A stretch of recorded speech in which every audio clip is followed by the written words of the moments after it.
for August 6th for order. I'll go through the roll call. I'm here. Doug Bracken is here. Paula Keg. Here. Kathy Sugden. Michael Bender here. Dennis Lemary and Megan is on line. Very good. Bob Friedman is online. And is Chuck online or not here? He's not, no. Not here. Okay. We'll go through the minutes. Can I get a motion to? Motion to approve the minutes as presented. Thank you. Can I get a second? Second. Thank you. Any questions or comments on the minutes? Hearing none. All those in favor say aye. Aye. Any opposed? Any abstains? Very good. With that, we will open the public hearing to the Tray application for re-subdivision of land 6.6 acres. The 3 lots. And who's going to be speaking about this? Lenny Casella, good evening. Good evening. Ed Casella for the record. Representing the applicants who are Amy Teray, who's here this evening, Harry Amara and Richard Winneman. This is a subdivision for the properties on Old Post Road and Old Saybrook. Specifically 134 and 150 Old Post Road. All right, so a little bit of housekeeping. We have a few plan revisions since the maps that you have in your packet, and have submitted some additional documentation based upon Jeff Jacobson's comments in particular. So I'm going to pass some of these out. We have 4 full size, and there's not a lot of changes. Fern will go through the changes. I'll pass a few of these out, and we can. I'm going to give a full size to the clerk. All right, and then who else wants a full size? I'd like full size. Good share. Share one here, Share one. and then let me see if I can get one more. And I do have copies of legal documents as well that are in those packets. So. And then here's a small size.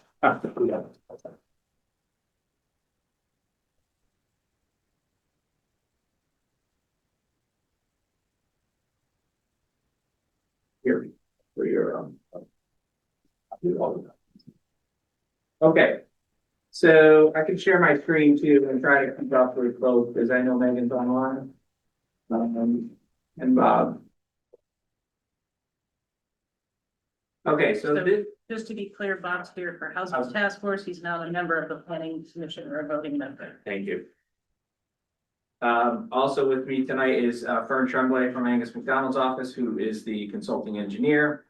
So this is a subdivision of what's basically 3 parcels that exist now on Old Post Road. Old Post Road comes from the intersection of Schoolhouse Road, loops around and goes up to where McDonald's is. So this is the property. It's currently 3 lots.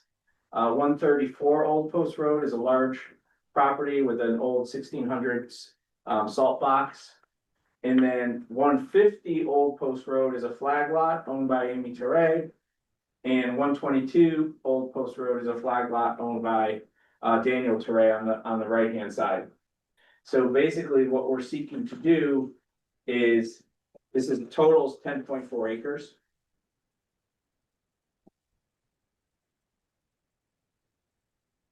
Seeking to divide it up into basically 5 lots. 1, 2, 3, 4, 5, the existing salt box. Daniel Teray's lot will basically remain the same. One of the unique aspects of this application is that there was an original 3-lot subdivision done in approximately 1990. And at that time, frontage for both the Daniel Teray lot 122 and the Amy Teray lot 150 were part of these flag strips in their deeds. And I included a copy. There's a provision that says if the subdivision occurs and the existing driveway is improved with a road, then they each agree to convey back these flag strips because now they'll have frontage on the road. So when you look at the new configuration, you can see 150, 122 now no longer include those old fee strips. So 122 is here, 150 is here, and then basically there are 1, 2, 3 new lots, including the existing 134, a portion of which is being developed into other lots. This is all, Amy's, Teray's parents were the ones who did the original subdivision, it's been in their family for years. So this is kind of a baseline of where we are. These properties are in the Residence A district. And we received inland wetlands approval in February 2025. And basically the proposal is to create, like I said, a 5-lot subdivision. And that consists of about 8.8 acres of land when you exclude the Daniel Thray piece. And as part of that, the existing gravel drive, which serves the rear lots, is going to be converted into a private road that's paved and 16 feet wide. Fern will go through that in a little bit more detail. And Attorney? yes, You said 5 lots or 6 lots? There are 3 existing lots. Yeah. And 3 new lots will be created, is Yes. that correct? yes, Thank you. yeah, so yeah, 2 of the lots are essentially being reconfigured. Well, I Right, guess all the so we're lots are not being, count, yeah, that we're, yeah, okay. but 3 new lots. 3, So absolutely, 3 total, the 6 total at the end. yes, So 3 goes to 6, correct. thank you. And you can see on the plan that, the lot sizes are 46,000 square feet, 39,000 square feet for lot 2, 86,000 square feet for lot 3. The Daniel Torre lot is about 66,000 square feet, lot 4 is 69,000 square feet, and 150 is 126,000 square feet. And it's important to remember, this is Residence A, where the lot size is 20,000. So all of these almost double, if not triple, and then some, that what's required in the zone. So just for the commission's knowledge, it's been a while since we've had a subdivision. The wetland area doesn't count towards that area, just so that even. For a lot, just, Could you repeat that? so wetland area does not count towards the 20,000. So if there's larger lots with wetlands, they're deducted. Thank you. So since we submitted, we received some comments from Jeff Jacobson in particular, that Fern is going to go through, but I'll hit on a few of the legal aspects. The first thing I wanted to discuss was he requested that we submit a waiver for the road. And basically in the town's regulations for public improvements, there are kind of minimum requirements, like minimum 200-foot horizontal curve and 100-foot tangent distance that this existing driveway to be converted into a private road doesn't meet. But what we are doing is taking the existing area where the road is, because it's already improved, and instead of straightening it and creating more disturbance in the other areas, we're just trying to follow exactly where it is. So I think you'll note in his comments that he doesn't have any objections to those waiver requests from an engineering perspective, and we think it's consistent with the subdivision regulations because it allows the road to be in the developed area without additional clearing and things like that, other than what's necessary to get the width required for the private road. We submitted a number of legal documents that are part of the proposed subdivision, drainage easements, driveway easements. We submitted a declaration. Basically, the plan is this subdivision will become a planned community with a homeowners association, which will own the private road. And so the owners who have lots within this development will be responsible for maintaining and upkeeping the road because it's private, it's not town So that's the legal mechanism under which we do that. The HOA will be responsible kind of in perpetuity for making sure that the road is maintained, that the stormwater adjacent to the road is maintained, et cetera. And then lastly, we submitted a conservation easement as our proposed form of open space. It's actually 3 separate conservation easements. The first is wetlands. There's a wetland system, a large wetland system on the west.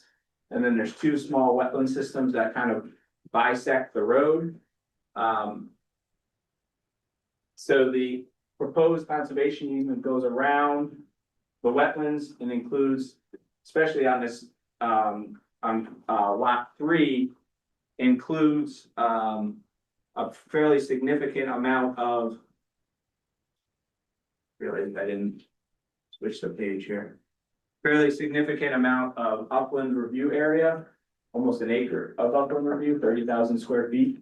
So that's what we're proposing. The total amount of conservation easement that we're offering is 2.82 acres. So if you look at this property, worst case scenario is a 10-acre lot, and you go by your 10% open space yield, that would be 1 acre. So we're almost tripling what's required under the subdivision regulations for open space. The other legal documents, I can answer any questions you have on them, but like I said, drainage easement, driveway easement, we provided a draft warranty deed to the association for the road and the declaration for the planned community. So what I'd like to do is turn it over to Fern now, have him kind of review some of the more specific details and show you what's changed on these plans since Jeff Jacobson's review letter. Just sit here. Good evening, my name is Fern Shumley, I'm a professional engineer with Angus McDonald Gary Sharp and Associates. So I'm just going to do a quick overview from some of the challenges we faced with this property from an engineering perspective. Ed touched on. Speak up a little bit, please. I'm sorry, it's hard to hear you. Okay. Thank you. So some of the challenges that we faced with this, Ed touched on the horizontal alignments of the road to meet the minimum requirements as put forward in the subdivision regulations. We would have done a lot more disturbance to the wetlands, as well as cut down a lot more of the tree cover on the site. So that was one of the main things. We tried to stay, with the exception of the hammerhead at the end of the road, which will provide a turnaround area for emergency vehicles or delivery vehicles or other traffic. We stayed in the general area of the existing driveway. If you look on sheet 2, you can see there's a ghost in.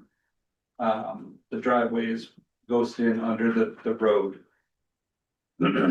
Another thing that we had to go against with this property is that the groundwater is relatively shallow and the lot is relatively flat with the exception of the southeast corner.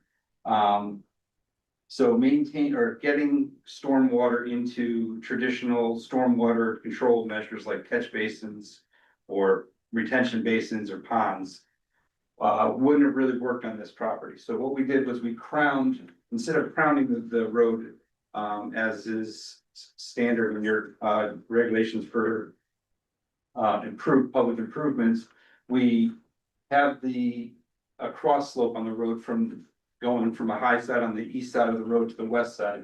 And along the west side of the road, we have just flip 2 pages here. You can see this crushed stone infiltration trench, which is part of the treatment train that we have for stormwater. So basically the water that's collected on the impervious surfaces of the road will sheet flow across the road and go across a gravel shoulder on the roads, and then we'll go across a vegetated swale, and then we'll enter in this 12-foot wide by 1 foot deep infiltration trench. What that will do is encourage water to get back into the groundwater table, and then it will make its way down into wetland 2, which is the central wetland on the north central part of the lot. what we did, because we weren't going to have conventional detention basins, we modeled each of the drainage areas. There's wetland 1, 2, 3, is how we identified them, as detention basins themselves. The western large wetland area doesn't have an outlet off of the site, so any water that gets into that area, it infiltrates into the ground, evaporates. But it does not leave the site.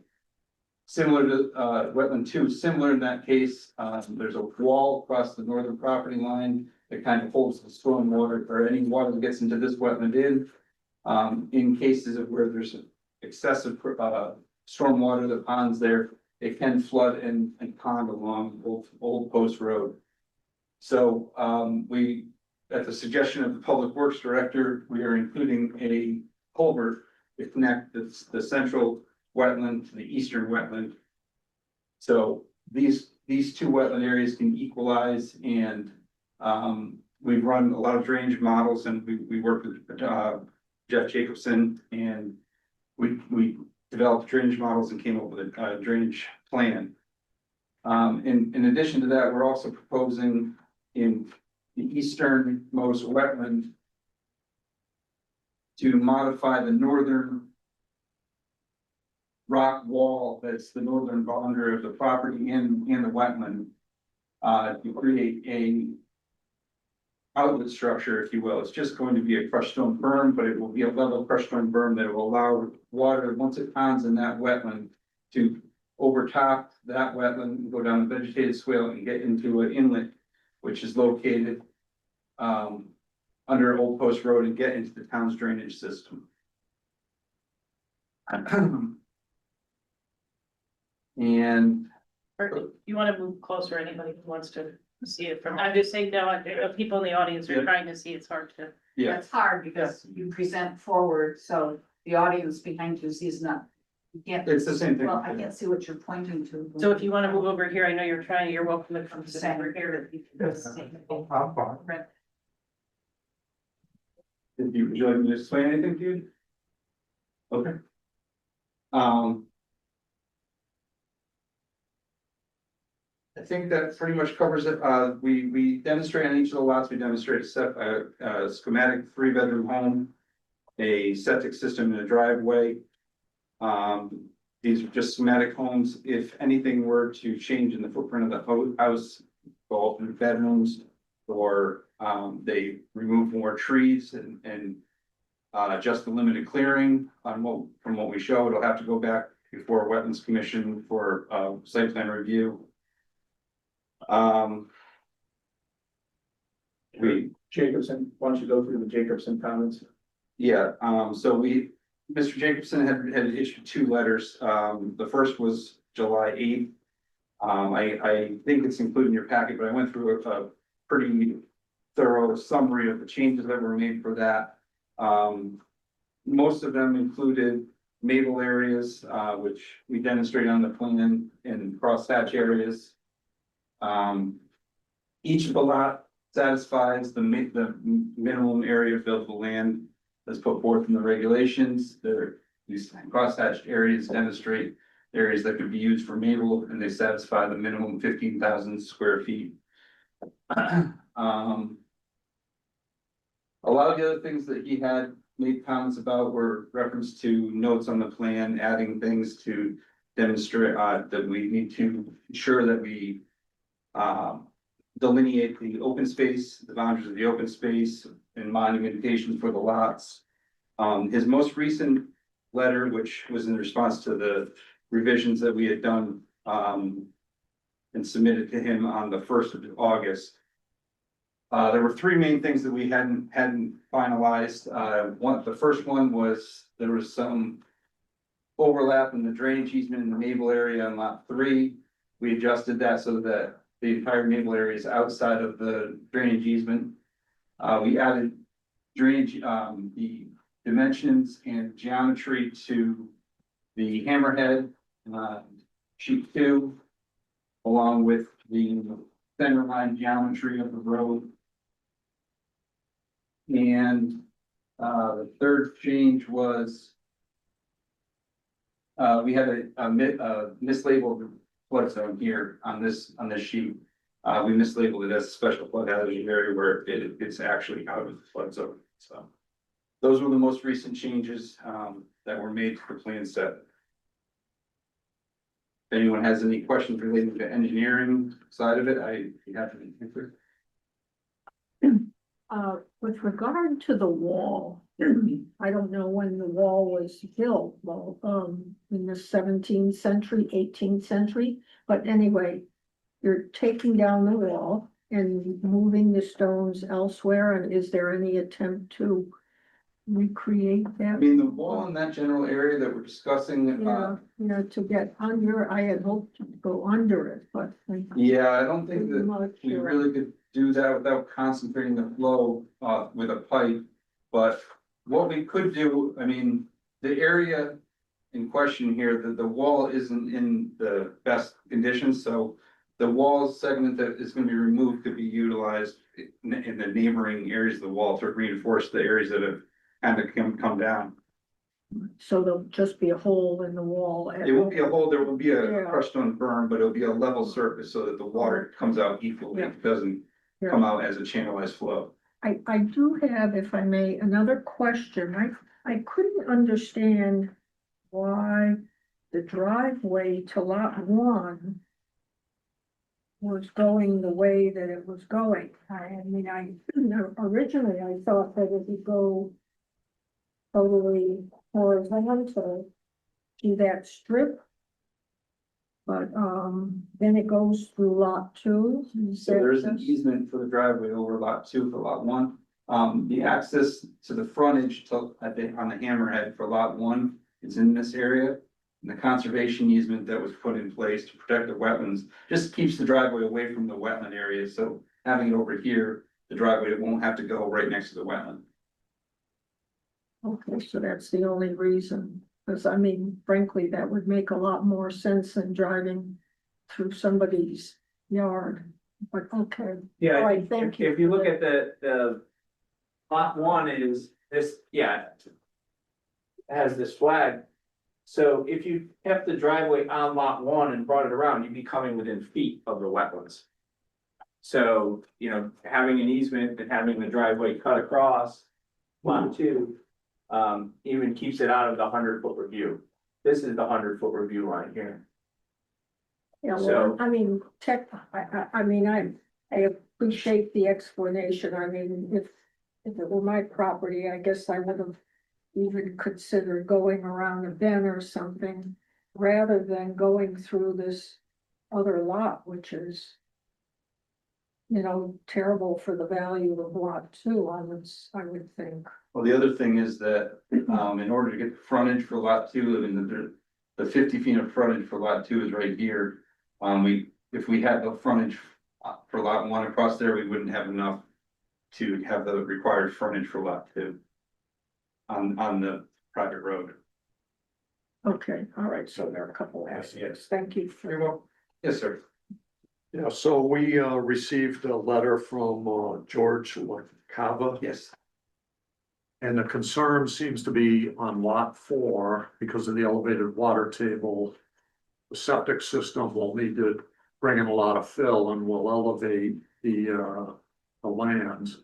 And the runoff will go westerly and easterly. So westerly, it's gonna go into a road trench, I believe, but easterly, it looks like it'll go into the adjacent neighborhood, Nahantic Trail. Yeah, Nahantic Trail is actually higher in this area.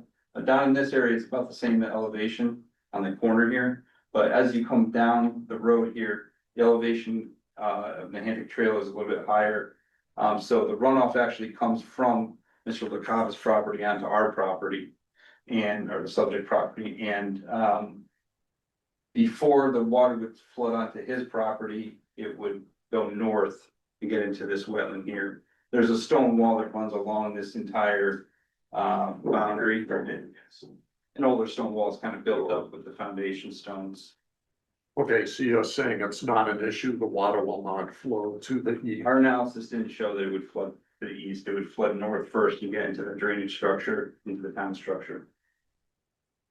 Okay, thank you. And his other concern, and just to clarify, he was asking for a conservation easement in this area. Yes, Along the eastern property. I mean, we're not demonstrating any clearing up in that area. I mean, we show our schematic house and our schematic septic system drive. There's about 50 feet of uncleared area in this schematic demonstration. When someone purchases the lot, they will have the right to do what they want with it. Obviously, they're not gonna build exactly what we showed here, but I mean, any trees they leave there provide a screen into his backyard also, so I don't think that they're going to clear cut the lot in essence concerned with. Well, his proposal, as you know, was for a conservation easement to avoid Yes, the new residents cutting down that vegetation to soak up the water. I understand. We felt that the conservation easements in the areas of the immediately adjacent to the wetlands were more crucial. Okay, I guess, Well, to pick up that same issue from the inland wetlands, it was a major discussion over the fact that there wasn't enough room in the town's drain system to accommodate the water that was coming off during storms. And there was some discussion as to what the town was going to do in terms of either size of a pipe or new pipe. It seemed as if that water was going to this person's house because it backed up at the street in the town's drain. Was any of that addressed? In the maintenance, in the proposal of maintenance, one of the big issues with the inlet now is that it's half sediment, half filled with sediment. So if it was maintained and cleaned out, there'd be a lot more capacity for stormwater to get into that system. So it has been routinely maintained, and we actually just did maintenance across the street too, so I'm not sure what's going on. I know our public works director made comments to Jeff Jacobson. I saw him today. And he hadn't, obviously he didn't see these plans from this afternoon. I asked him if he had any additional comments. But at this time, he didn't have a chance to take. There were no changes to that aspect of it. There were just some notes, were really the only changes from today. Okay. Excellent. so in summary, and I'm looking at the Conservation Commission notes, you're confirming the design mitigates against any overflow and impact to properties located downstream of the terrace. So our drainage models for the on-site drainage, we did a pre-post analysis. The water that gets into the drainage basins / wetland areas is at least, the existing conditions are greater than the proposed conditions in all cases for the water that gets into those stormwater basins / wetland areas. Downstream of the system, we didn't do a full analysis of the entire town structure down to the Wisher River. But that would be a very large process to do because the entire Indian town goes through that, or a large portion of it goes through that drainage structure. And it's important to keep in mind that, you know, really, the only major improvement is taking existing gravel driveway and converting it to a paved road, private roads. It's only 16 feet width. As part of the wetlands process, you know, we were asked to shrink that as much as possible, which has helped. But again, just to confirm, the bottom line drainage conclusion is less water is getting into these wetlands due to the other stormwater mitigation efforts on the property. So I think that's the conclusion from a drainage perspective, and Jeff Jacobson's reviewed this now for both wetlands and for planning, and doesn't have any concerns with the drainage models proposed by firm. So each of the homes will have a proposed rain garden that'll capture the runoff from the roofs. And then the infiltration trench has storage volume in it.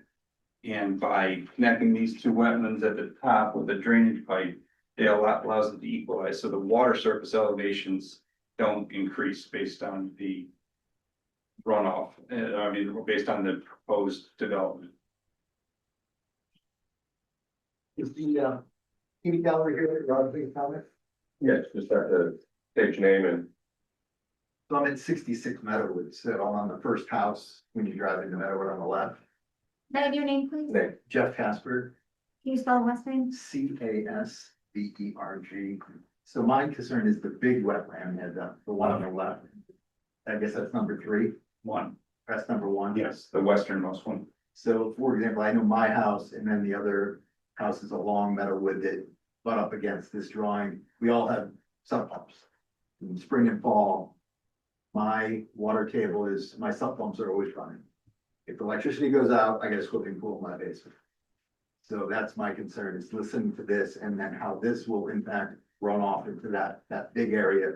But I know I can, in the fall and the winter, when I can see into the woods, you can see a pond back there. Mhm. In the summer, it dries up, it's not there, but in spring and fall, there's a pond, and if it gets worse, then my water problem gets worse. So one of the aspects of this, the proposed driveway, is that some of the runoff coming from the uphill side here, that gets down into this wetland now, is gonna be intercepted by the road and get into the drainage and brought to these wetlands. So actually, the amount of drainage area that's getting to this wetland on the left side is decreased as part of this development. I don't understand how it is. Can you just state your name for the record? Yes, and is your name, please? My, Cindy Colston, I'm at 52 Meadowwood. Can you spell the last name? Sorry, if you. It's okay. So- This is the highest point of the property here, and generally, the water goes from the south east corner of the property to the northwest, say, in that direction. The grading that's gonna be associated with this hammerhead and with the proposed road is gonna intercept some of that groundwater, or some of that surface water. So the water that would go down here now, across the existing driveway, is gonna get caught and brought this way. So that corner is the highest point and it goes north or goes west? It goes northwest, generally.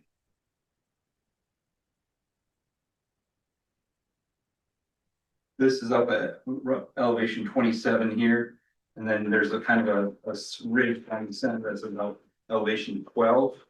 You know, that comes up sharply in Mr. Correa's property and this back corner here, but for the most part, the rest of the property is generally very flat. Yeah, I'm sorry, I couldn't see because I was sitting behind you guys. Mhm. Where are the 3 houses gonna be? The three Or houses, the 3 lots? the 3 lots. So currently, this flag lot here is 122. This flag lot here is 150, So where your hand right there, that would be a lot.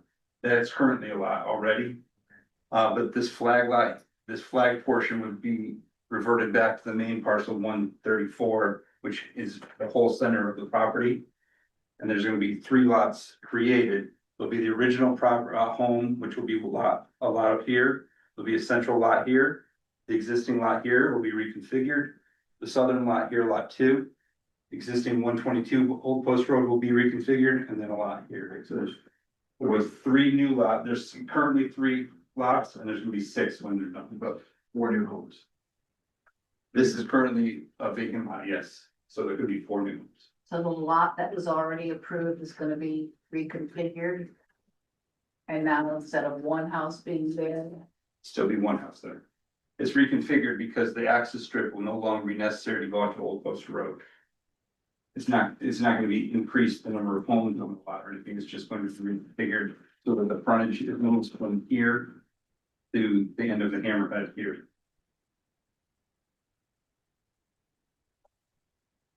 Just one more question, the conservation easement around the wetlands on the west side there, why does the width of that change? I mean, it's very narrow at the top, at the northern end of it, and then it gets fairly wide. So the northern area of the property is the existing home that's been there since the 1600s. It's already developed. So if we were to put some conservation easement over Amy's yard, it would restrict how she uses her property. So, and then this rear area is all wooded and tree covered. So by putting the conservation easement down here, it kind of restricts what can be done on these lots and protects this wetland. This area down here was also identified as the highest value wetland on the property by the wetland scientists that went out there, so that's why we put a little bit more of a protection buffer around that wetland. Okay, and about how, what's the distance of that? Here, Yes. it about 40 feet, 35 feet. 43.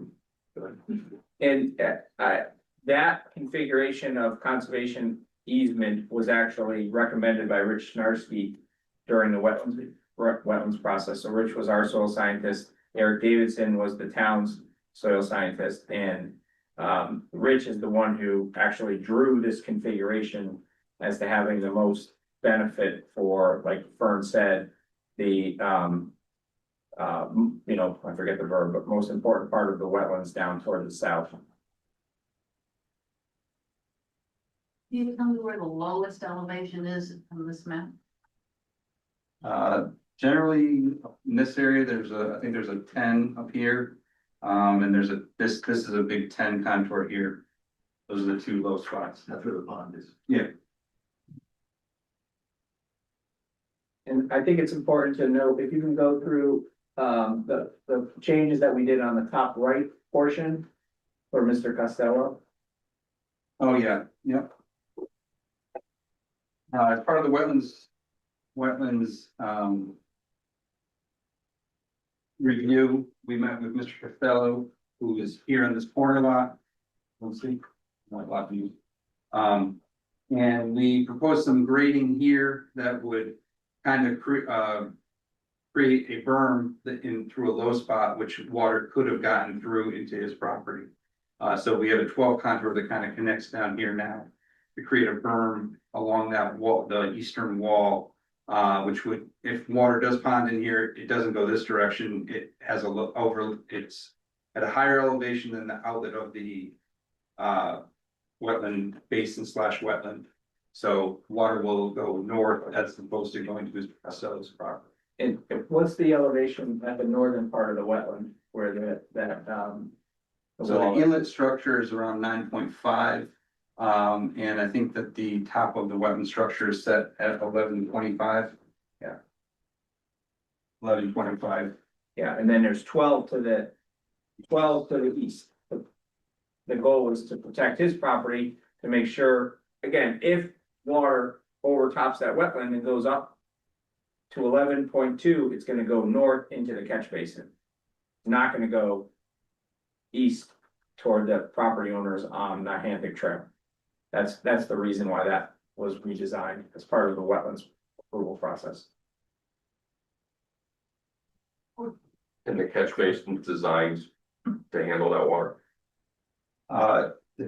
That's where the water from wetland 3 goes currently. The inlet of this is the same size as this pipe.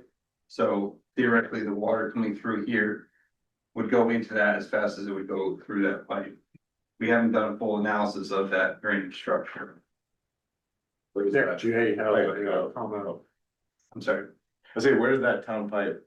It goes under Old Post Road and then it goes along the north side of Old Post Road, more catch basins and drainage strings feed into it, and then eventually it comes out into the Oyster River. What's the elevation of the berm there, actually, along the wall? Your name's in. Jay Costello. Okay, yeah. He was asking us. Oh, I just asked for it, that's all. I didn't know. No, just for her. Yeah. Didn't know. We got it, we have We it. got it. So is that like, Like 12.25. 12.5. 12.25. What 25? Just one question on the clearing. The plan shows proposed limits of clearing, some are within the upland review area. Obviously, each new lot has to go in for a wetlands permit. Are you proposing to clear all of this before wetlands, or when is the clearing going to occur? I'm just, You're talking about the properties on the east? well, On the there's west side? limits of All of the areas. all of the areas. Yeah, Is so- there I Well, know there's been a lot of focus on trees lately in Old Saybrook. So is this gonna be something The You're area, proposing to go through and do all the clearing, put the road in, when will the clearing occur? the clearing to put the infiltration trench and the road, the widening of the road would have to be done, at the beginning of the process, but I don't think there's the intention of clearing all the lots until they're No, sold. no. If they're sold or if they plan to develop them further. So Yeah. Those are just to show schematically what. Okay, so it's not proposed to clear until the lots are sold and they'll be individual. Yeah, they would have to go back to wetlands. For any activity that's within a 100-foot upland review, including clearing. Installation of septic systems, construction of houses, driveways, whatever's necessary. So pretty much anywhere it says proposed limit of clearing would not happen until, obviously you need to do it for the road, but that wouldn't happen until the individual I guess it house shows, plans or. the individual lot should have said schematic level limit of clearing. Okay. For the house lots, but the road would be proposed limit of clearing. And a lot of those are, I mean, I don't know if you visited the site, but the roads, the existing driveway is about 12 feet wide, but the clearing goes a couple feet on either side of that already, so. Tree branches might need to be cleared, but I don't think there's a lot of large trees immediately adjacent to the existing driveway.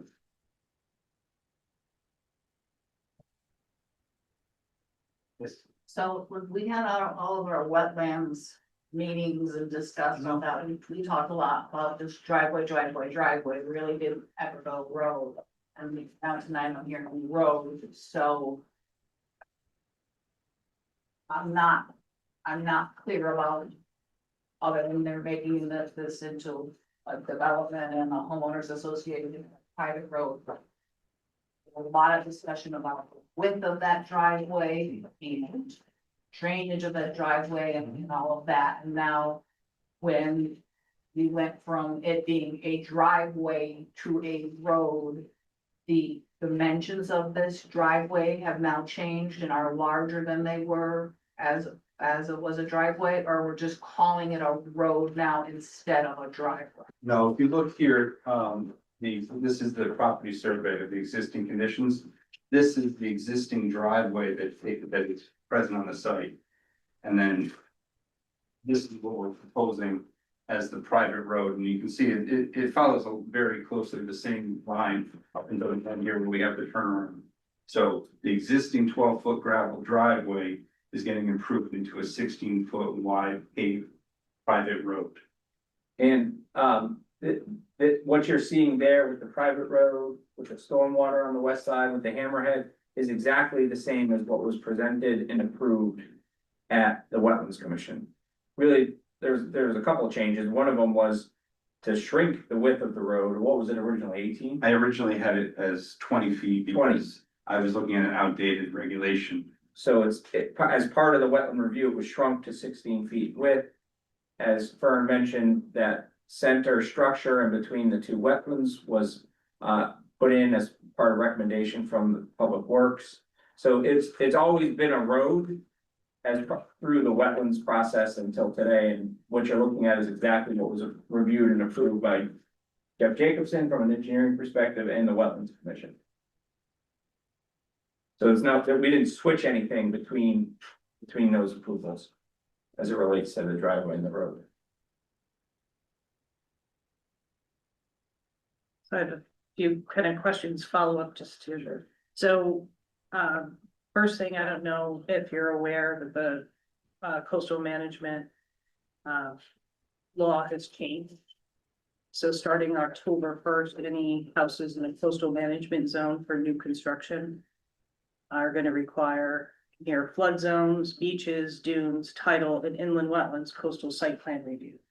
Just so that you're aware, so it's all new to us. We're trying to figure out how this is going to work. I've been talking to Deep. But how have you addressed the coastal site plan application for this? We submitted one as part of the Do application. you want to explain to the commission a little bit? I don't know if you want to bring that up. This is a reminder, there's a coastal site plan review associated. Yeah, the majority of the property is shorelands, with the exception of this very small area down in the lower left corner. it gets into a special flood hazard area based on the elevation, but I believe the remainder of the property is either inland wetlands or shorelands. Yeah, so the properties, except for that one corner, none of these houses will be in a flood zone. And from a coastal site plan perspective, I think the only other thing is, you know, water which currently goes from the property onto Old Boston Post Road and into the catch basin will continue to do that. And that goes into the Oyster River. But, you know, from a town of Old Saybrook perspective, you have 8 acres of developable land that's outside the flood zone. And I think from a CAM perspective, that's where we want development, is properties that are outside the flood zone. We wouldn't be able to do this subdivision if it was in the flood zone, because it wouldn't meet Mabel. Yeah, I know, I understand that, and I understand the flood regulations. I'm just looking at coastal management overall, and it says that the new lots would have single-family homes and that there would be rain gardens. So those would pretty much, that would be, if the commission is to approve. 1.3. Yeah, so the standard, Fern can explain this better than I can, but from a coastal site plan perspective, you have to ensure that you take care of, retreat, and stormwater mitigate the first inch of runoff. And this, what's being proposed, and again, these are all schematic, they have to come back for a different review, is treating more than that 1.3 inches of runoff. And if they do it after October 1st, apparently we're gonna have to go to the zoning commission. It's gonna be interesting, October 1st. There's a lot of fun For new each, laws for each of those lots, but some, there's a lot of fun new laws requiring more commission approvals, so. We're getting to that point. So. Just to continue, I know Jeff Jacobson hasn't reviewed the updates for tonight. We're waiting for a legal review. We did send referrals to the building official, Jeff Jacobson, the Conservation Commission. Our assistant town planner also commented.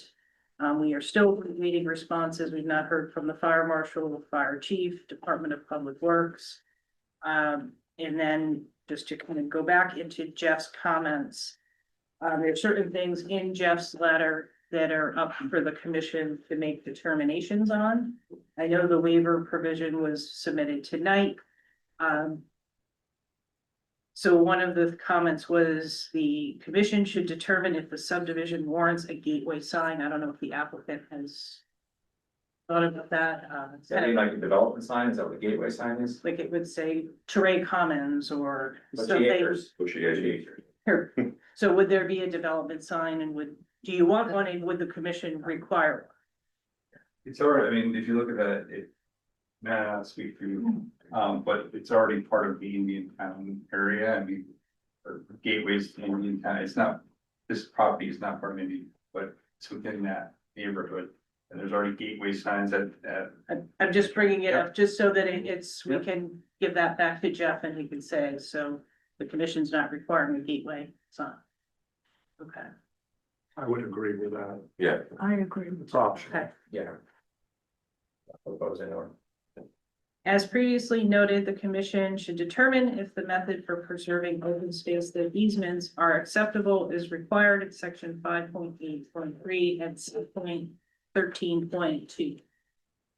Are there any thoughts on the proposed conservation easements and their current locations? You do have comments from the Conservation Commission and Lynette, our assistant planner, on those locations.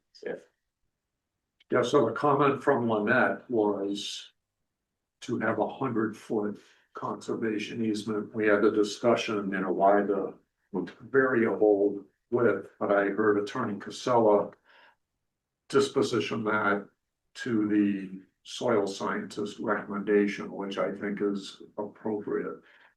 So I would not advocate for the 100 feet. I guess I'm just trying to disposition on that. but do we have 100 feet on the wetlands 2 and 3? No, there is a small, I think it's 5 feet there, around those. I think Lynette's comment was tied to the wetlands laws. Yeah. And then just as a reminder in general, roughly 10 acre parcel that's being developed. 10% of that would be 1 acre. I think we're proposing 2.2 acres of conservation easements. Property. 2.8. And that includes wetlands that unlikely will be allowed to be built, and just, Yeah, I think yeah. that's where Lynette was. Right, Yeah. yeah, the wetlands. Getting with it in the conservation. Open space requirements, the first thing on there is preserve natural resources and wetlands. Right, yeah, your regulations say protection of natural resources, including wetlands and wildlife habitat, which is exactly what this is doing. So we're offering 2.8 acres. Your regulations require 1. So. That's a lot of taking. I don't think it's a taking, I think, I mean, how many acres of, It's a backdoor how taking, many acres of the conservation easement are not inland wetlands that have some protection? 30,000 square feet roughly. So less than an acre. Yeah, less than an acre, but you're also getting the wetlands. Which, again, people can come in, you can make an application to do things in the wetland, subject to the commission approval. Now with this conservation easement, you wouldn't even be able to do that. So. This is a very, I guess the Generous. question is, what is the likelihood the Are we wetlands asking commission is for gonna, opinions? I think the conservation easement is excessive. I think the regulation for some reason says equal or up to 10, less than and or equal to 10%. You have inland wetlands, which is already encumbering the property owner's property.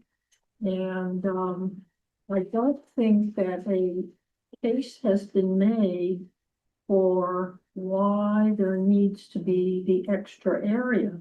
I know they've talked about where Lynette mentions the frogs, but actually in inland, I mean, there are 2 specialists and nobody has heard the frogs yet. And actually, it's not a very good, the assertion that there might be frogs does not really hold water. You have to actually prove there are frogs, especially since we've been talking about this situation for the last year. And certainly there was spring and there are lots of people who live around there. I mean, actually, we should maybe even ask neighbors if they heard frogs, but in any case, that's my opinion about the conservation easement. I don't think it's necessary. I think we have permitting laws. well, it's a requirement, so I think what. It's not required, it's may. It's required in the subdivision regulations that there's the, I think it's may, and then there are. so you've got the Right, or in lieu the of, section 5.8.3 and 6.13.2. So Paul, if you pull out your subdivision regulations and take a peek at those. all right, well, that's my opinion. I don't see the. Subdivision will be guided but not limited to a standard of 10% of the land area of the subdivision in a minimum reservation area of 1 acre. Commission may determine that a lesser area is sufficient to satisfy the need for such open space within the subdivision, or that such reservation is not feasible because of adequate existing parks, playgrounds, recreation areas, or open space are available in the neighborhood, or there is no land in the subdivision suitable for such reservation. Looking at this, there is land available for suitable reservation, and they've met the requirement. 10%. Plus. So I think the Conservation Commission and the Wetlands Commission, the Wetlands Commission in Lynette. We're asking you to kind of look at, the wetlands are a protected area. Right. There could be a larger buffer that was not wetlands that would preserve existing trees and provide additional habitat other than what's already protected. I think so. It's evaluating the inland wetland, or I'm sorry, the conservation easement as it's proposed.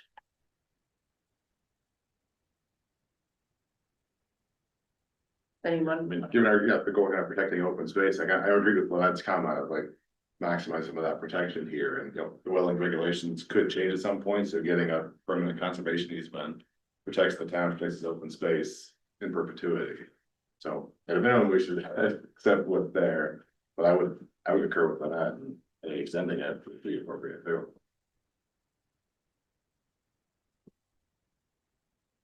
Extending that conservation easement into, I think it's lot 3. I mean, it's like half the lot. In lot 4, I think we can do it. Which one's in the lower left? The lot one. Lot 1 is already significantly impacted. I mean, that's kind of a sign, maybe it's not the best place to put a house either, if it's so close to the wetland, and we're having to make some exceptions to get in there. It meets the minimum requirements. It does, yes. And that house complies. And remember, the Wetlands Commission as a whole, after 2 or 3 public hearings, approved this configuration of open space, conservation easements. It grew during the process. We started out smaller and we gave them more, especially after we got the commentary from the soil scientist. So it's pretty interesting that we're now getting requests from more, but that's not a request from the Wetlands Commission. They've So approved putting the it. wetlands commission approval aside, the subdivision regulations. I understand.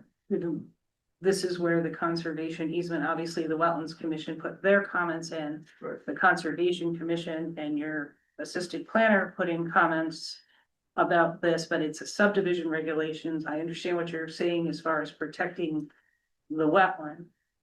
But it's this commission taking a look at the proposed conservation easement, which mainly consists of wetlands that are protected.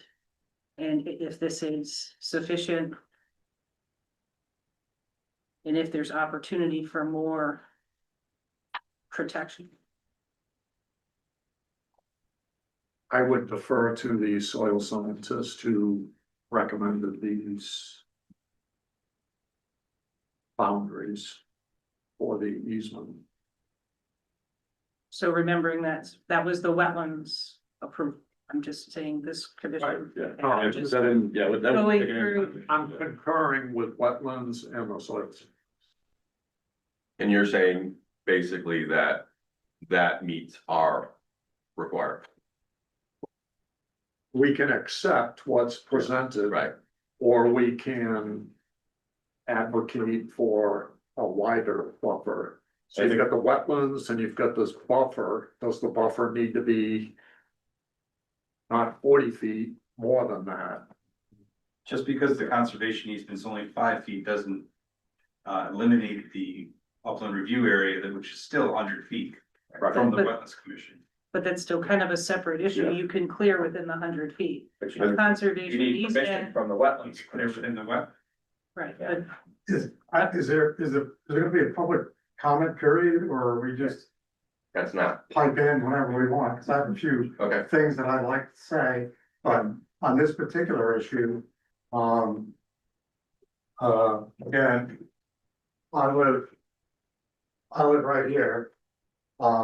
And I've also kind of talked to my neighbors here on the issue of conservation easements. I'm just sort of separate from a buffer, so to speak.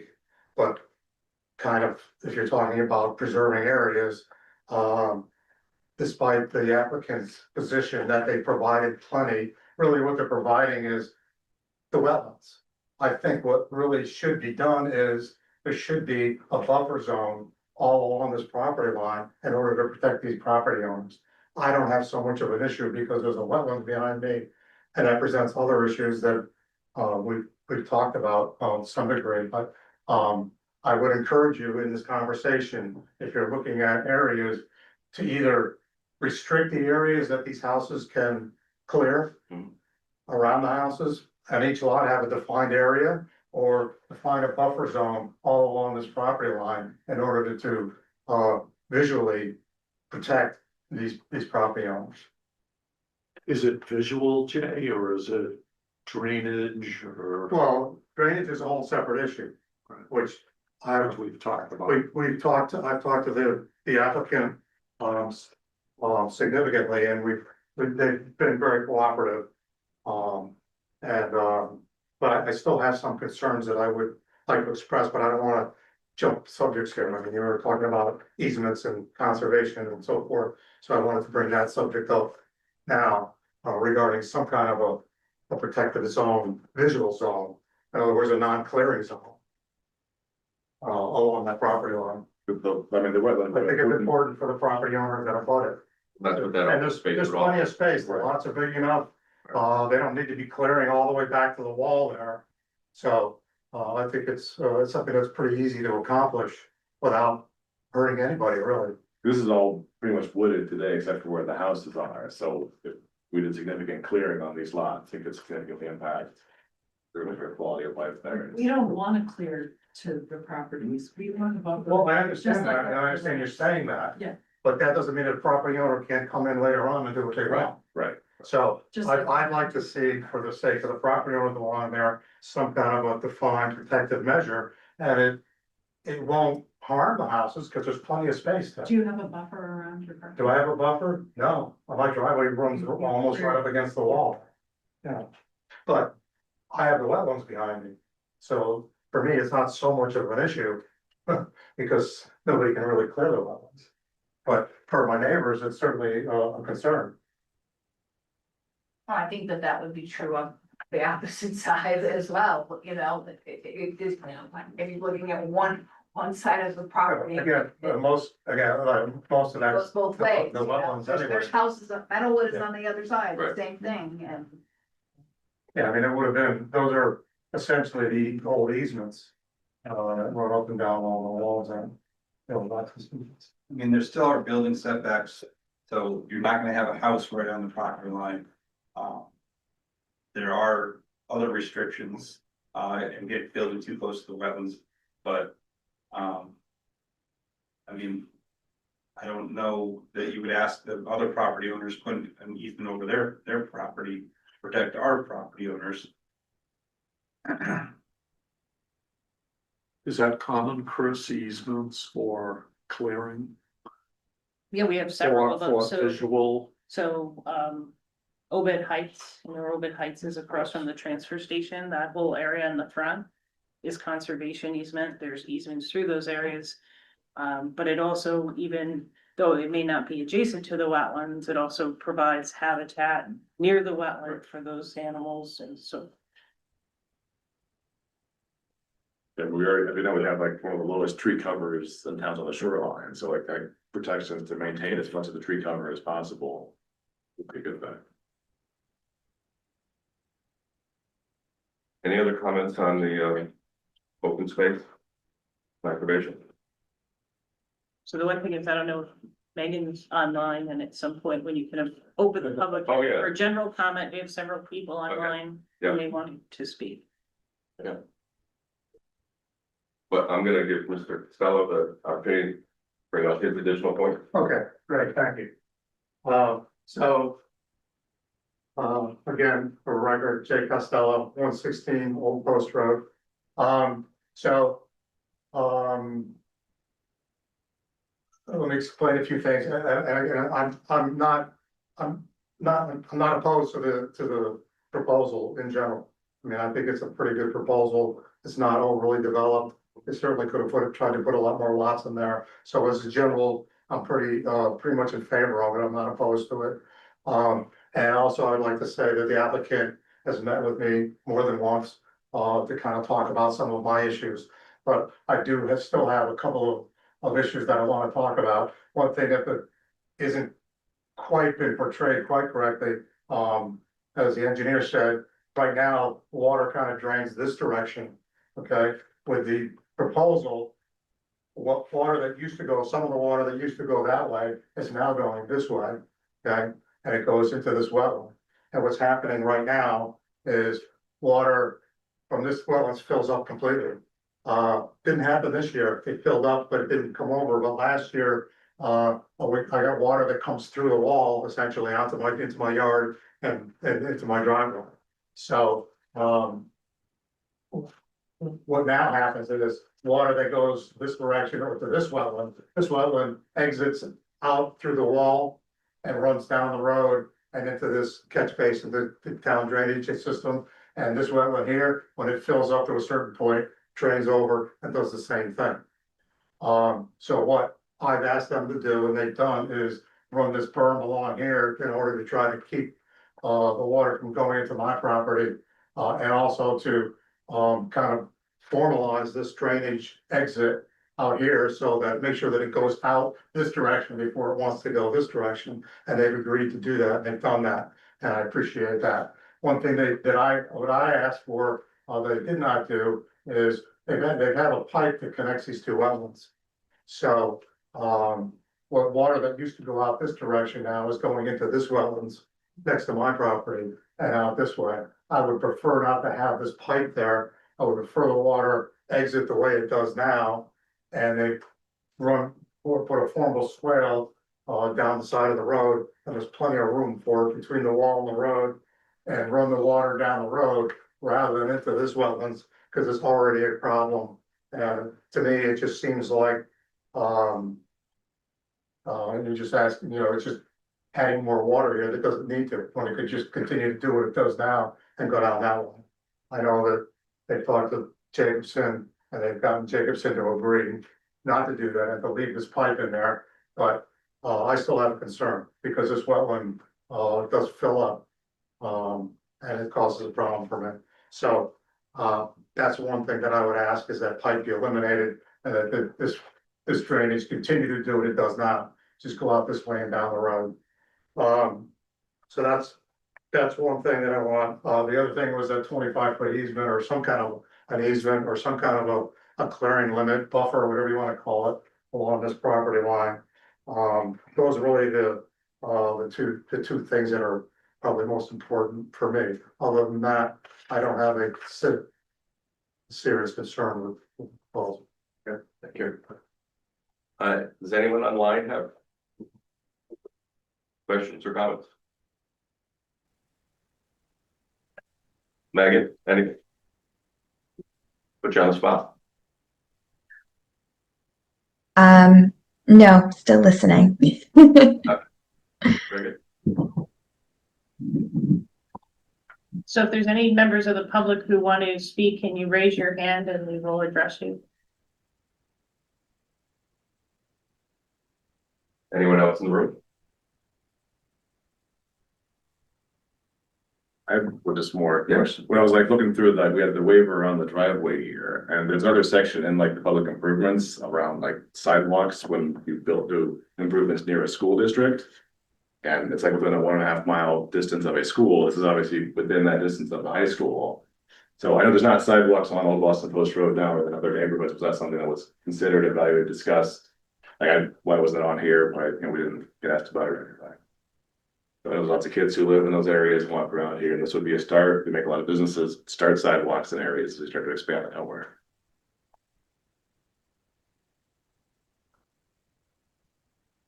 It's Old Post Road, Yeah. not Old Boston. Sorry, yeah, Old Post Yeah, Road. sorry, I Yeah. didn't. Yes. Yeah. I think, no, in order to do sidewalks. Even in the right of way, we need wetlands approval for that, which we don't have. So it would create a significant amount of more disturbance in the wetland regulated areas as well. It would probably prevent some of that drainage from getting into that catch basin. You might have to do a wetlands crossing, which is gonna be another tricky one. We'll let the sidewalk go on the north side of the road. I was, yeah, the radio says that we should put sidewalks and any public improvements within 1.5 miles of the school, so I was surprised I did not see anything on that, even discussion about it. Nick? Yes. So Jay's request to eliminate the drain pipe under the road. Yep. Can we just talk about that? Sure. So it was put there for a reason. At the request of the Public Works Director, you wanted those two wetlands to connect. Okay. But And hydraulically, it makes sense to connect those two because currently, as Mr. Costello pointed out, there's not an outlet for this wetland. So in times of heavy surface runoff, it collects here and then floods north, as he stated, and goes across the driveway and down to that drain pipe. we are connecting the two wetlands, which lets them equalize. The drain pipe is lower than the outlet of this wetland here. So as this one fills up, it can fill up this one if it's lower and they can equalize. And then it also provides a hydraulic pathway for the water on this side of the road to get through here and out. Right, but the concern I heard is it's gonna go into Jay's property, right? I mean, that's what I thought I heard, And that's part of the reason why we agreed to build up the a berm, berm. yeah, because that provides him with a bit of more of a backstop than exists currently. So when the water hits 11, it's going to go north and not. It's about a foot higher. East.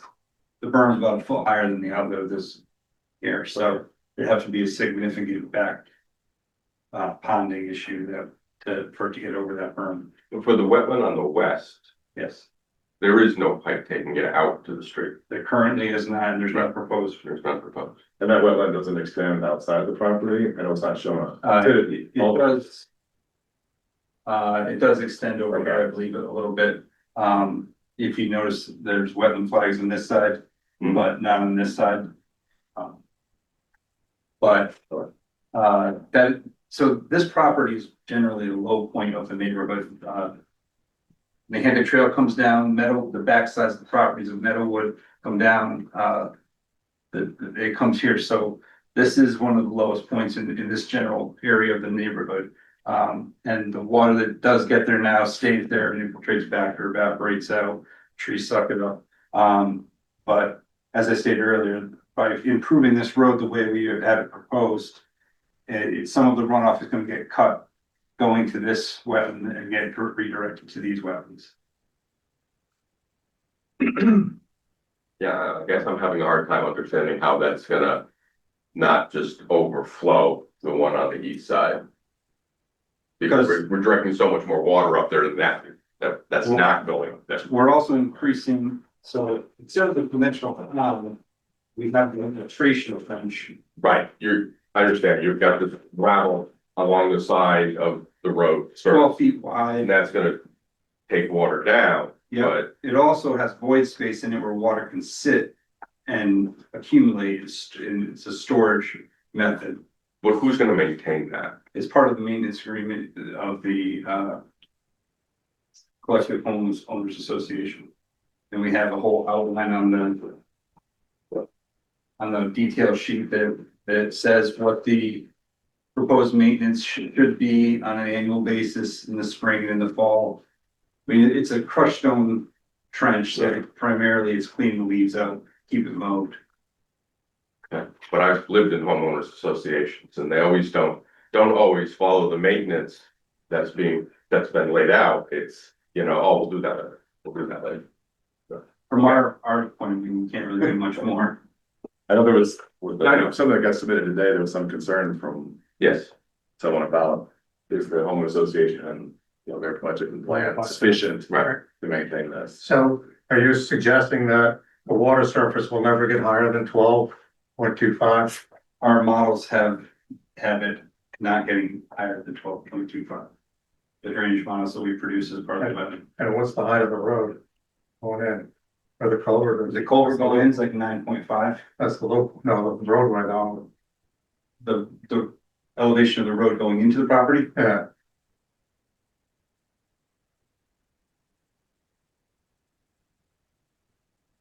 And the low point right along the culvert is right. Right at the edge of the road, it's the existing elevation is about 12.5. That's The road, 12.5. the road runs downhill, there's two old posts. Isn't there a low point right here? We have a high point here, so it's kind of level coming in, then it comes down. So it's a low point here. Well, our proposed elevations, we're increasing the elevation here Yeah, to provide cover over that. that's 12.5. All right, And it's 12.5 here. I'm 12.25. Correct. Right, So this road's slightly up there than the berm. right. So if that thing fills up, it's not flowing into my yard, even still.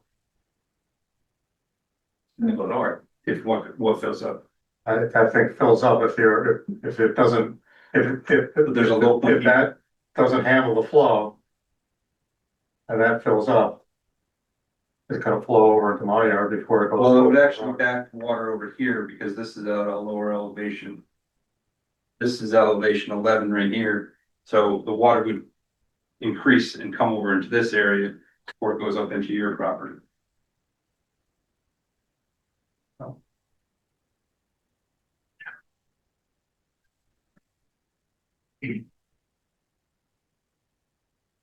Any other questions or comments?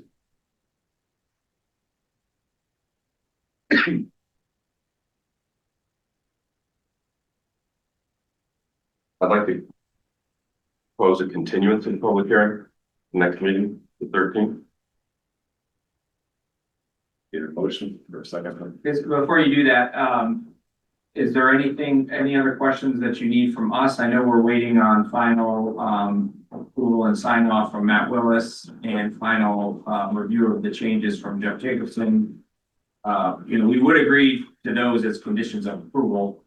I'm sure, that's something that's fairly standard, is meeting the terms and conditions of Jeff Jacobson's recent letter, and all the legal documents are gonna go through commission council review. So, those could be conditions of approval, but I just wanna make sure if there's anything else that you need from us. And also, Attorney Willis, his out of office reply said that he would not be back in the office until the 15th. So I don't think he'll have a chance to review it before the 13th. It's the 20th, the meeting. Oh, the meeting's Meeting's 20th. the 20th. Oh, Okay. So, yeah, there's actually It's someone definitely from read. his office can, I believe, fill in. That person just could not fill in tonight. But I didn't know No, if we and needed I legal gotta counsel say here that. tonight anyway, so. It's 2 weeks, no one. We meet every other week. A week long. All right, So I mean, I guess the only thing, and I don't mean to it's the open space. You gotta, improve, is that what you're? I think so. I think that's what the applicant is looking for guidance on. Mhm. Um, We're not really looking for guidance. We're providing almost 3 times the amount of open space that's required. So we're not agreeing to put any buffer on the east, and we don't believe any further buffering of a conservation easement on top of the upland review area is necessary when we're already at 3 times your guidance. So.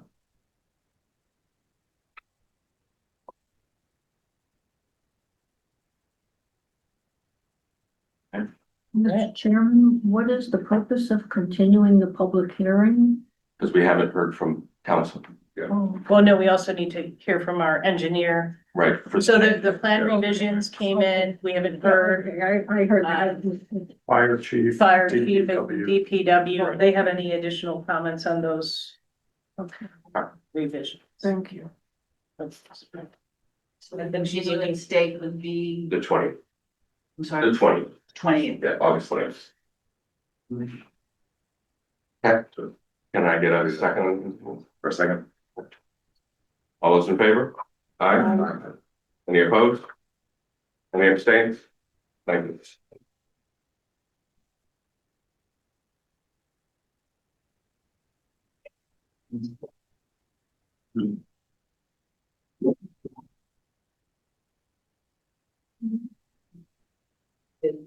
This is. Okay. Dwayne Tower. Still fighting for that easement, but we'll see. Thank you. No, I told the neighbor, did they want to give you for 50, I know they're 50. 1 for 1. I'm going forward. Yeah. Yeah, okay. We're taking a I break. don't see why it's such an issue.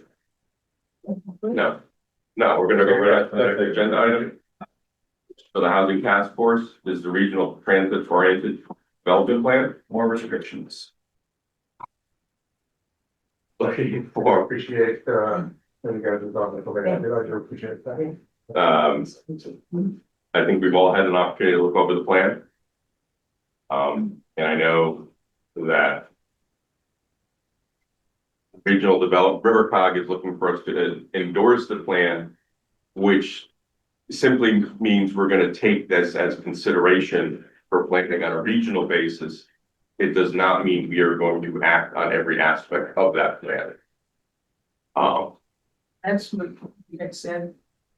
Before. Right. Last week.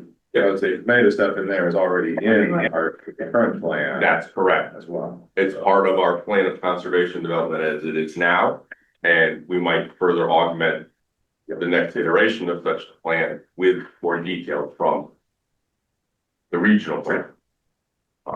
I think the regional idea is a good idea, it's a good plan, it provides continuity along the region, and we're not trying to duplicate things where we don't have to. I know at the last meeting, I think someone had asked if Clinton had voted on it. Do we know Right. if they had? Megan, can you give us an update? They're expected to vote on the 11th of this Okay. month. Town as well, Megan? Pardon? Was there another town as well? Westbrook, I don't have a date yet, and Middletown, I don't have a date yet. Thank you. No. Are there any questions for Megan on the plan? Mr. Chair, I would just make the point that, I mean, if the case is as you say, which is that this plan would merely be that the River Cog is invited at any time to attend one of our meetings and introduce a plan, that's one thing. But actually, within this plan, it does not state that. It in fact talks about an aggressive timetable that they've already established for changing our zoning and moving on development. So again, I would. But endorsing it does not mean we're following it. Those are just recommendations. Yeah, it's just a recommendation. That is not, oh, okay, They have no legal authority to tell us what to change. Hero. It's strategic plan, future. okay, I mean, all right, okay, I accept that, thank you. thank you. Anyone else have any other comments? On the Thrive plan? Just a comment, I thought it was well written. I agree, there is too much parking. I mean, there's pavement everywhere, so it's good to make use of that in the big parking lot. I'm trying to think how to label it, Elm Street and Boston Post Road. It shows the development there, but that parking lot can be very busy. I mean, if you try to go to like Wells Fargo, I mean, it's crazy there. So the plan, subject to check, I think is kind of silent on where does everybody park that still drives a car? And that's So, do you want me to respond to that? So one of the recommendations in there is to do a parking needs assessment or demand management study to understand what the turnover is.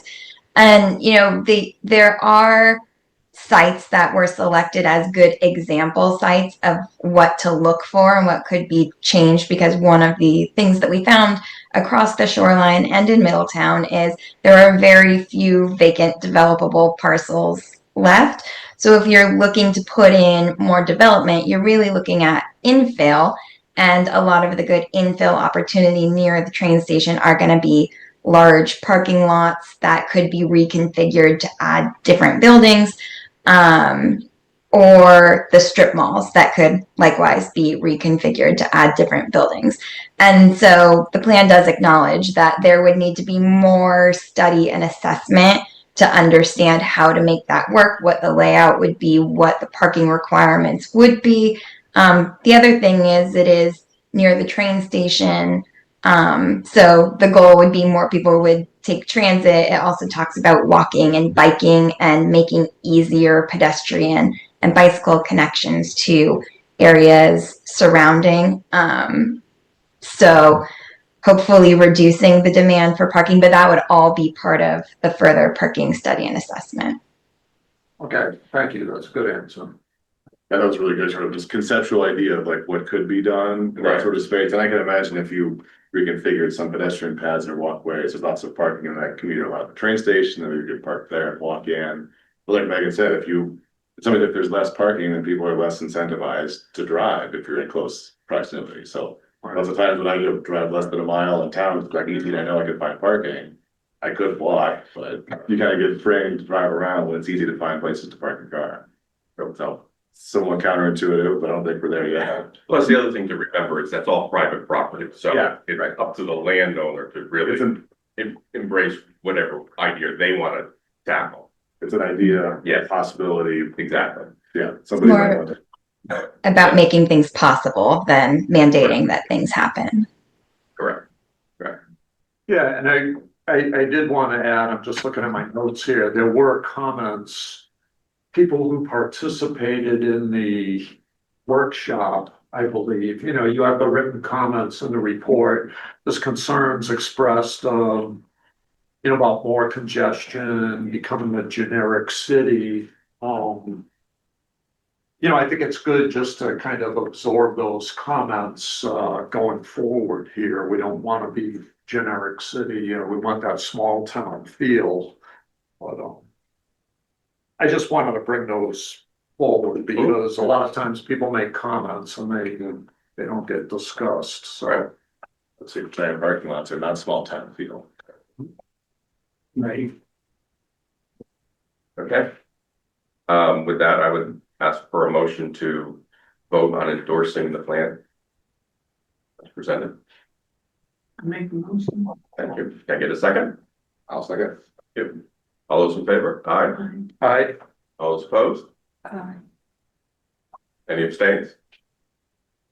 Thank you very much. Thank you. So we're the first, Megan. we're the first, Megan, remember that. Always. I know there's been some, and this is a little off the agenda, but I know there's been some questions and comments on the housing task force survey. So they did pass out an update, you'll take a minute to take a look at that. And I know that there's been comments about it not being printable. Did everybody get one? I agree Tonight? with and things here to that aspect. Unfortunately, with technology today, surveys are dynamic, so they're not really easily printable.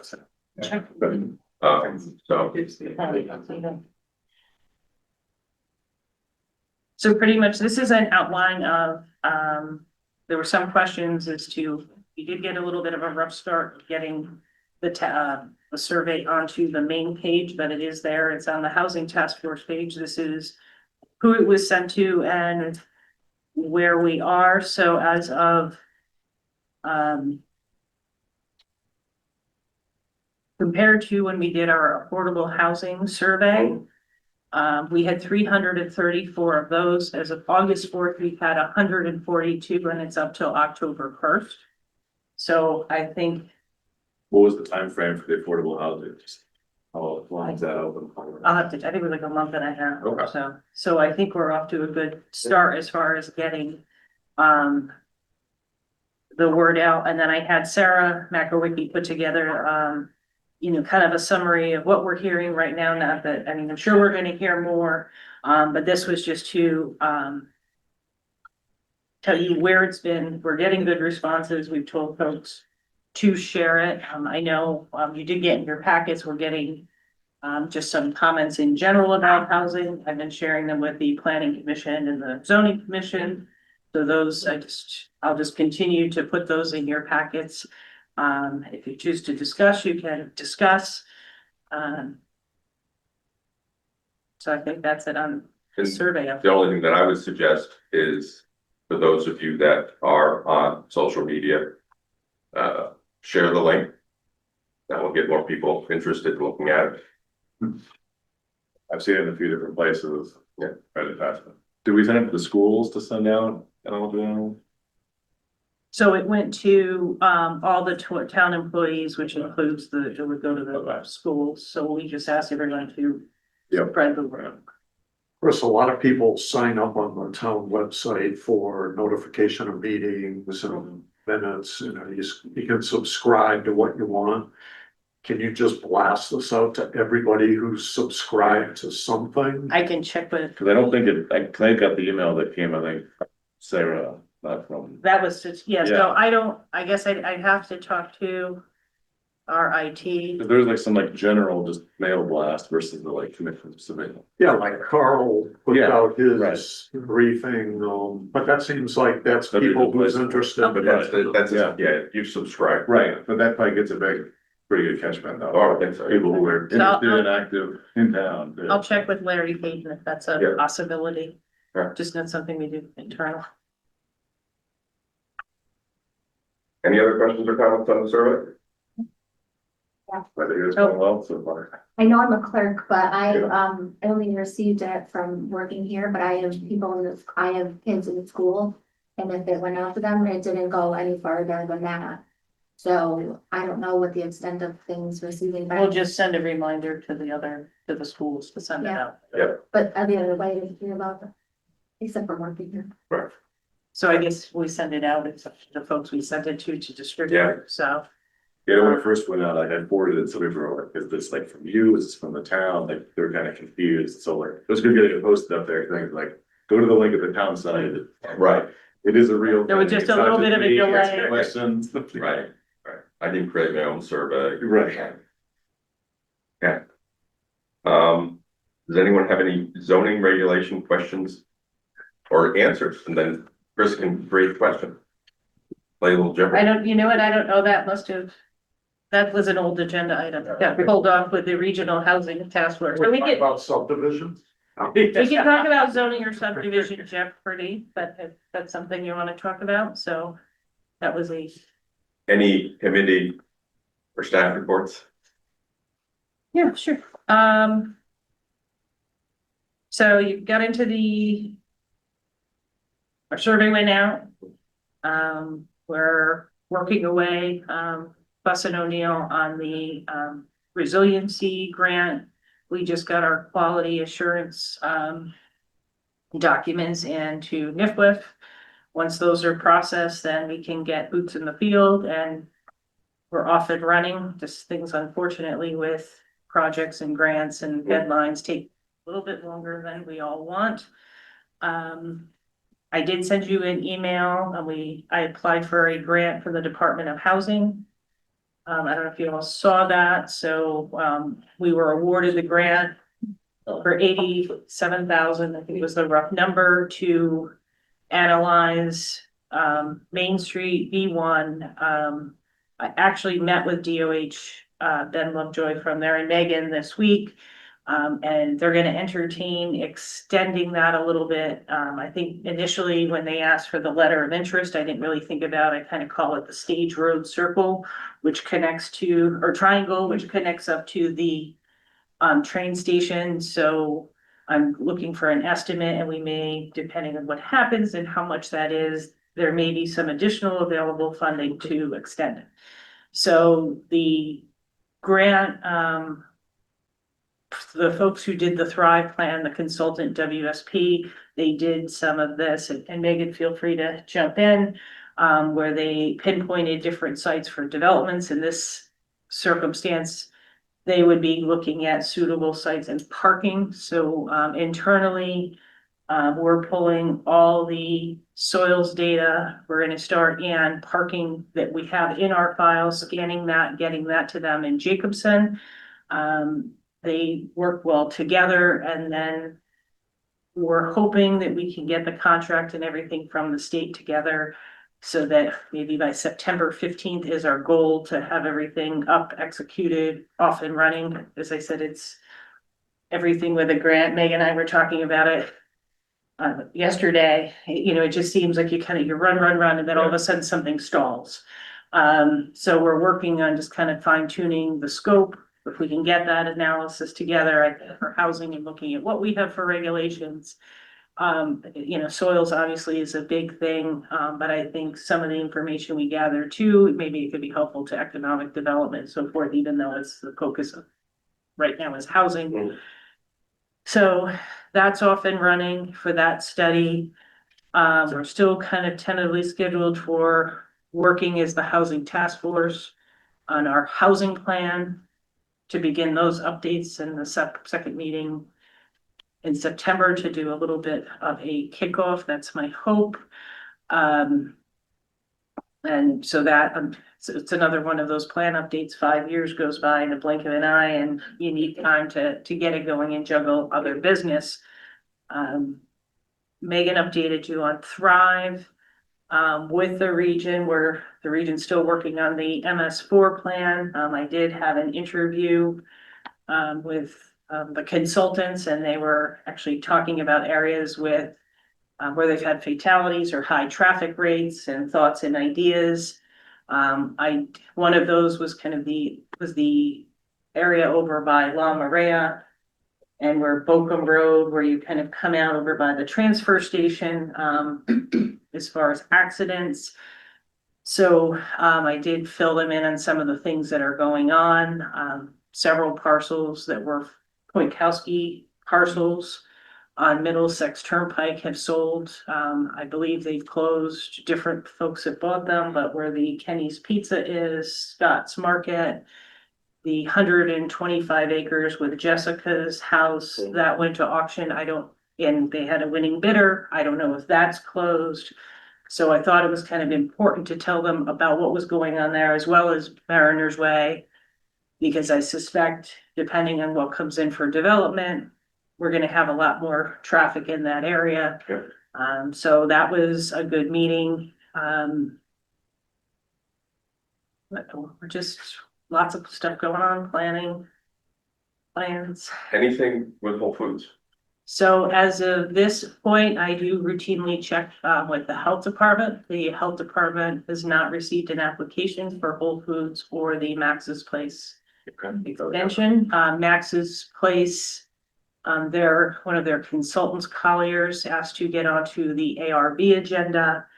And they actually then, we put them on. I said, well, you don't have everything, but because it's such a large development, it makes sense, in my opinion, to have as many preliminary discussions before we have something complete for the zoning commission. So at least it can help them move along when they get to the point and hammer out the details. And then it was the weekend before, they asked to continue to another time indefinitely. I get asked about that once a month. Well, the other thing too is that Starbucks was not, was no longer on the plans. So Starbucks appears not to be Yeah, they're, part of the proposal at this time. and if I remember correctly, Panera Bread is going over to Clinton. I didn't ever hear that they were, the only things that I heard were Chase Bank, Chipotle, and Starbucks. Okay. Repair at 1.2. I haven't heard it yet. But I know that they're going over to Clinton, to the big Y over there. Well, those are the only things I've ever kind of really seen on an actual plan other than. Sure. Chris, any update on the Thimble Brewery? You know, they moved out. So the property owner has secured medical offices where that's staying. Yeah, so that's what I had heard. So I wanted to bring up, would it be appropriate to look at limiting the number of medical offices in the B1 district, similar to like gas stations? Remember the gas stations, you can only have so many, they have to be so far apart. I think the medical businesses are great, they're, you know, they're great for the town, but on Main Street, there are several. Yeah. And it does not. It's not storefront retail, which is what we want. Well, So, the one thing many years ago, and Bob may remember this, is we had a meeting with some of the business owners on Main Street because the thought was to only allow for kind of retail and restaurant type uses to have storefronts on Main Street, and that, you know, medical offices and things like that should be more side doors, rear doors, or whatever. And at that meeting, I believe our first selectman at the time was Mike Pace. A number of the property owners came out and said, we have enough difficulty now trying to fill vacant space. If you're gonna limit that space, you may end up with vacant space. And they opposed it. And that idea kind of died. So that's, the other thing is trying to find where are we getting these businesses? I understand some of the landlords on Main Street have very high rents. Right, and that's a Yeah. big space.